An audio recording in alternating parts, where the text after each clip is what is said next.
G'day everybody, my name is Lowell and welcome to the channel. Now, as you know, if you watch my channel, I live in Queensland and I've been doing a few videos on Canada. Now this one popped up on my feed and I thought, this is very interesting. Queensland was once connected to Canada. Interesting. Let's jump in, let's have a look at this one. Imagine standing in the red dirt country of North Queensland, somewhere between Inersley and Mount Surprise. The air shimmers with heat, iron-rich rocks crunch underfoot, and scattered termite mounds rise like rusty monuments across the savannah. To most people, this is just another patch of the Australian outback. But if you scratch beneath the surface, literally, you find a story so improbable it sounds like geological science fiction. This patch of land, known as the Georgetown inlier, didn't always belong to Australia. Over 1.5 billion years ago, it was part of what we now call North America. Now, geologists don't come to this conclusion lightly. To claim that a chunk of Queensland was once welded onto Canada requires hard evidence, and the story of how that evidence was uncovered is almost as fascinating as the story itself. The smoking gun is locked inside crystals of zircon, tiny durable minerals that grow in cooling magma. Zircons are the timekeepers of Earth's crust. They contain uranium, which decays to lead at a predictable rate, giving us precise ages. But zircons also preserve isotopic fingerprints like hafnium isotopes that reveal where the magma came from and whether it formed from freshly melted mantle or recycled ancient crust. When scientists examined zircons from Georgetown, they found something astonishing. Some were Archean in age, more than 2.5 billion years old, far older than the surrounding rocks. Others had low epsilon hafnium values, a geochemical signature showing they were formed from ancient crust, not fresh magma. These fingerprints matched Laurentian rocks, the heart of what is now Canada, better than they matched anything in Australia. That, just trying to get my head around, you know, throwing out a lot of terms and stuff already, but I kind of see where this is going and I kind of think it makes sense, but that's a big reach. I mean, obviously, you know, we all, apparently we're all together at one stage, Pangea and whatever, but okay, let's see where it goes. About 1.7 billion years ago, the Earth was a very different place. The Supercontinent Nuna, also called Columbia, was in the making. Proto-Australia sat closer to the equator, stitched together from blocks like the North Australian Craton and Mount Isa inlier. Laurentia, the nucleus of North America, sprawled nearby. At that time, Georgetown was firmly attached to Laurentia. Its crust formed in the same tectonic environments and its sediments carried the same zircon age spectra seen in Canada's Wernicke supergroup, which is located in the northern Canadian Cordillera, mainly in the Yukon Territory of northwest Canada. The match was so uncanny that, once recognised, it was impossible to ignore. So how did it end up 12,000 kilometres away inside modern Queensland? How did you just get the little, how deep does it go? You know, is it just a little slice that came off? Okay. Around 1,680 million years ago, something dramatic happened. Plate tectonics tugged at Laurentia's western margin, creating rifts and pulling Georgetown free. It didn't detach cleanly in one go. Geologists think it was peeled off by a process called slab rollback, where a subducting oceanic plate drags down and retreats, stretching the overlying crust until it breaks. Georgetown was now a microcontinent, a ribbon of crust adrift in the Proto-Pacific. Imagine a lone raft, once part of a vast ship, drifting out into open waters. For tens of millions of years, Georgetown wandered across ancient oceans, detached from both North America and Australia.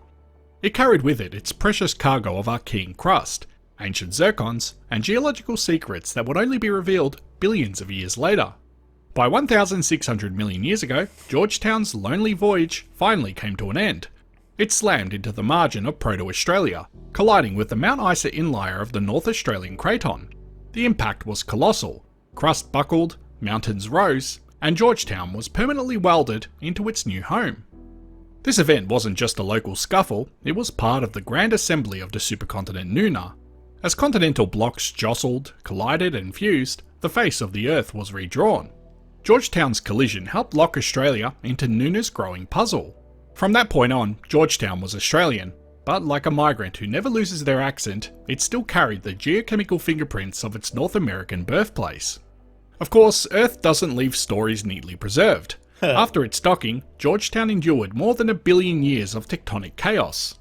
Around 1,550 million years ago, it experienced a wave of granitoid magmatism. When geologists talk about granitoid magmatism, what they're really describing is the birth of giant underground magma chambers. These bodies of molten rock never made it to the surface as volcanoes. Instead, they sat deep in the crust, insulated by kilometers of overlying rock, and cooled over millions of years. That slow cooling allowed large crystals to grow, giving us the coarse-grained granite we see today. In Georgetown, waves of this process around 1,550 million years ago left behind enormous plutons that now dominate the landscape. Each intrusion is like a frozen snapshot of Earth's plumbing system, recording the deep reworking of ancient crust by heat rising from the mantle below.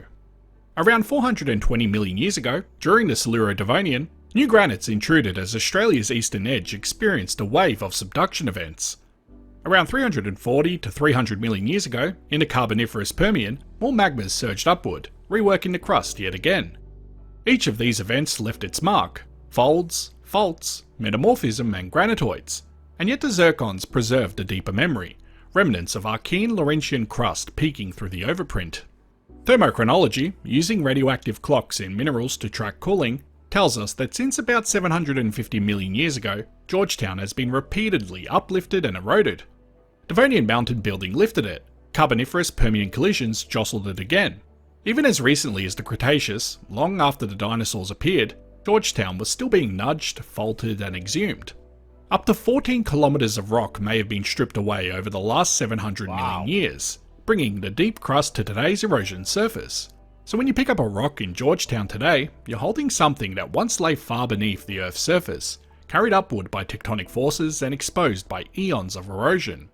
One of the most striking things about the Georgetown inlier is its position along the Tasman line, a great geological boundary that runs down eastern Australia. To the west lies the stable ancient craton with roots in the Archean. To the east, the restless Tasman origin, a younger belt of folded and faulted rocks, shaped by collisions and subductions throughout the Paleozoic. Georgetown sits right on this frontier, showing that Australia is a continent of two personalities, one half steady and ancient, the other half constantly reshaped by plate tectonics. It's little wonder that a traveller from North America would find its final resting place here, welded onto the seam between old and new. But the Georgetown inlier isn't just a geological curiosity. It changes how we think about the assembly of continents. For decades, the assumption was that it had always been part of Australia, but Zircon studies shattered that picture. Georgetown shows that continental fragments migrate, sometimes across oceans, before finding a permanent home. It also uncovers how supercontinents like Nuna and Rodinia were stitched together, not by giant monolithic blocks, but by the slow accretion of wandering fragments. Each microcontinent tells a piece of that story. And perhaps most intriguingly, it shows the power of modern science. The idea that zircons, tiny crystals barely visible to the naked eye, can tell us that part of Queensland was once Canadian rock is mind-blowing. Today, the Georgetown inlier sits quietly in North Queensland, part of Australia. Its Archean heart beats beneath Mesoproterozoic rocks, Devonian granites, and Permo-Carboniferous intrusions. Pastoralists drive cattle across it, geologists hammer at its outcrops, and most people never suspect that this land has one of the longest travel stories on Earth.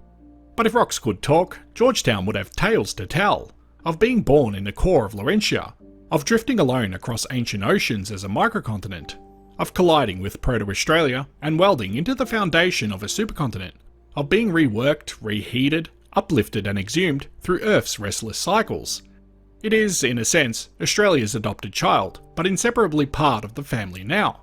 So, was a part of Queensland once part of North America? The answer is a resounding yes. Not in the sense that you could have driven a car across the border, but in the deeper sense that continental crust moves, breaks, collides, and rearranges itself over billions of years. I hope you found this as interesting as I did. And as always, thanks for watching. I like rocks. Do you like rocks? If so, I've got some absolute beauties to share with you from my new mine. Quartz crystals in shades of white, red, and black, bristling with abundant... I gotta say, that was pretty interesting.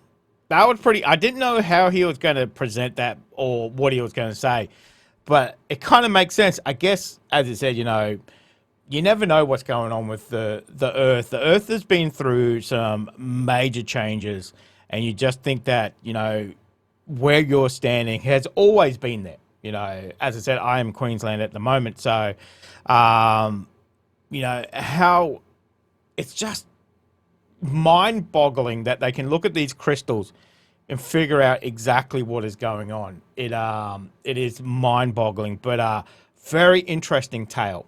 Very interesting that part of Queensland at one stage was on the other side of the world, and then floated here and then found its place and melded together and became the place that we know as, you know, far of Queensland. It's just, it's mind-boggling, mind-boggling. You know, what would have looked like if it stayed where it was. You know, completely different.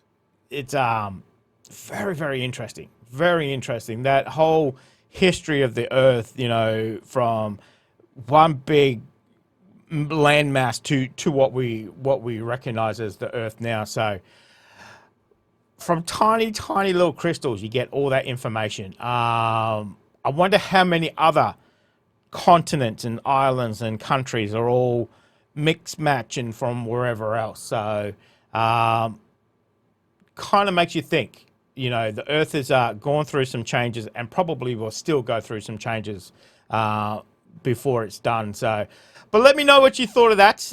Very, very interesting.